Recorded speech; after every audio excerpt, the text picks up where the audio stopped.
let me, before I do anything else, let me ask my colleagues, Mr. Leader, Mr. Chairman, Ways and Means, Bob DeLeo, Stat Smith, Sean Gabali, all of my colleagues who are serving with me at the House, come on up to the podium with you. Gino Flaherty is, Gino.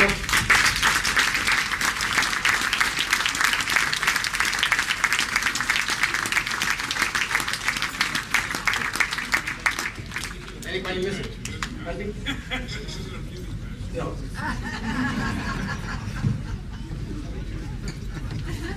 When the speaker talks about getting things done, the speaker needs a team and needs people who are understanding of what legislation is about.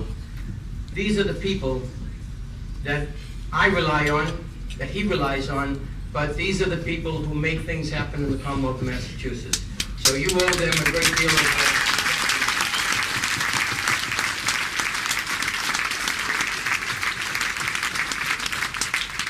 I think Mr. B told you that we need poll checkers, we need people who will help us at the telephones, we need people who help us standing at the polls, and hopefully we'll have a victory party at the VFW on Mystic Avenue on Tuesday night, and we want to invite everyone to do that. But let me just, before I go any further, let me just once again thank you for your kind words, your expressions of gratitude, and your expressions of hope for my wife Roseanne, who is here. Roseanne.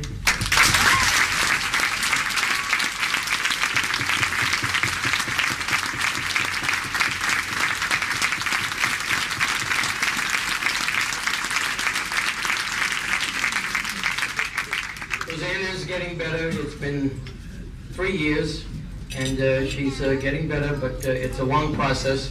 And most of the men up here will tell you we don't have patience. So,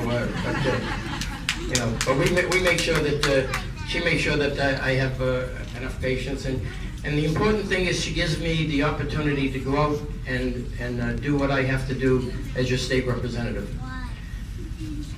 My opponents have geared in on a number of issues that indicate that I'm not for working families, or that I'm not for social justice. And I think the Speaker and my colleagues here will tell you that when the senior citizens needed the opportunity to have Meals on Wheels, I put $500,000 in to make sure that they get the Meals on Wheels program.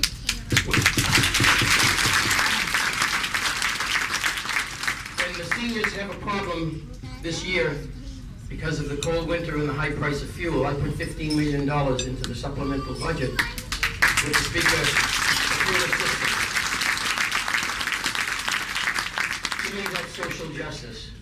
When a battered woman hasn't a place to go and needs to find a shelter, I put $150,000 into a program in Malden, Medford, Everett, and Winthrop called Portal to Hope, so that they could find a place.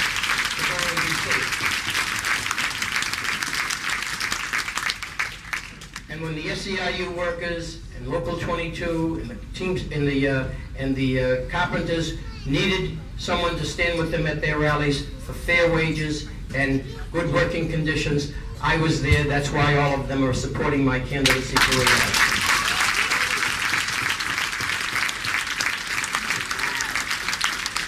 That's helping the working families of our district. So the important issue today, my colleagues will tell you, is that we face an opportunity on Tuesday of complacency.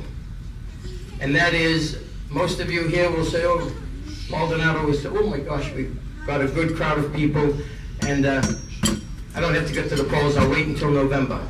Well, there's no November for me if we don't go out September the 16th and cast your vote, because it's a quiet primary, and I need you to go out, talk to your friends, tell your neighbors. It's important that Tuesday, the 16th primary day, is the day that's most important to me.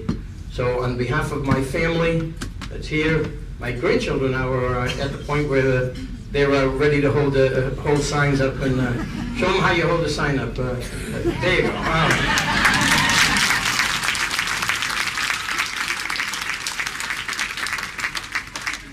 Before I close, let me see if one of my colleagues would like to, Gene or Mr. Chairman, you want to say something?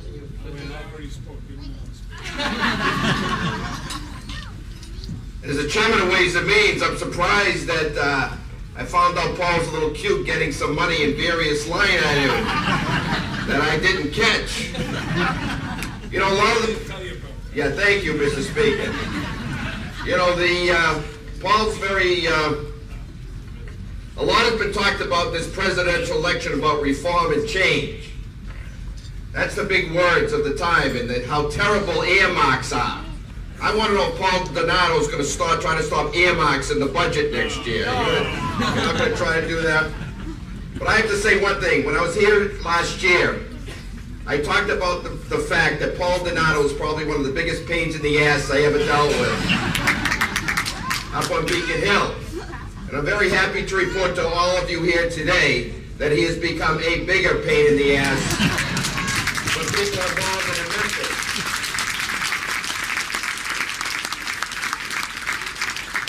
And that's good for each and every one of you. Maybe not for me, maybe not for the speaker, but it's good for you. Because of the fact that when you look at this man's list of accomplishments, a true champion of the seniors, whether it's senior housing, whether it's senior transportation, Paul Donato leads the charge. Homelessness, children's homelessness, Paul Donato leads the charge. Environmental laws here in Massachusetts, Paul Donato leads the charge. More money for education, more money for local aid. Paul Donato is at the forefront of all of those issues.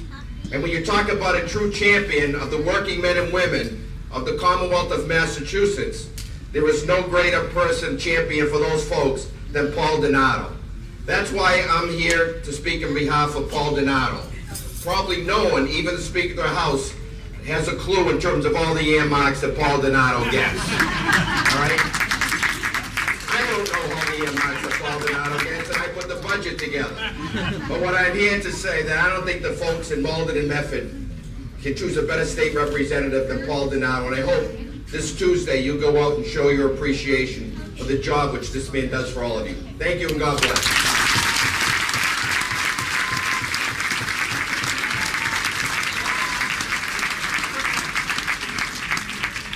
I don't think everybody wants to hear all of us speak, right?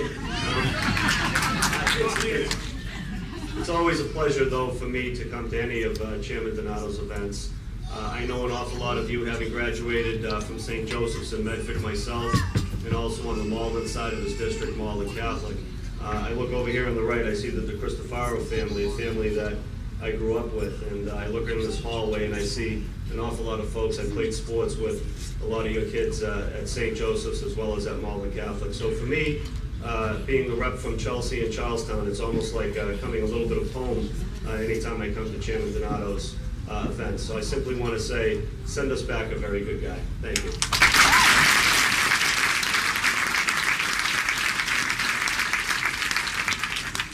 Paul Donato, after hearing all those earmarks in the budget, no wonder why we have a structural deficit. My God.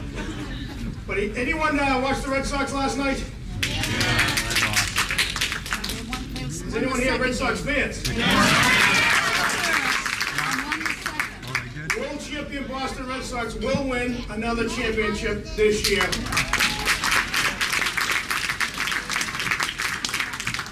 And when the game is on the line, the coach is not going to fool around. He's going to put the best there is. He's going to go to the bullpen. He's going to pull out Jonathan Papelbon, and he'll win the game, just like he did last night.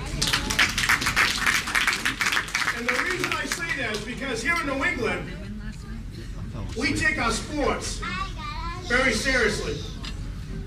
But there's something more valuable that we cherish, especially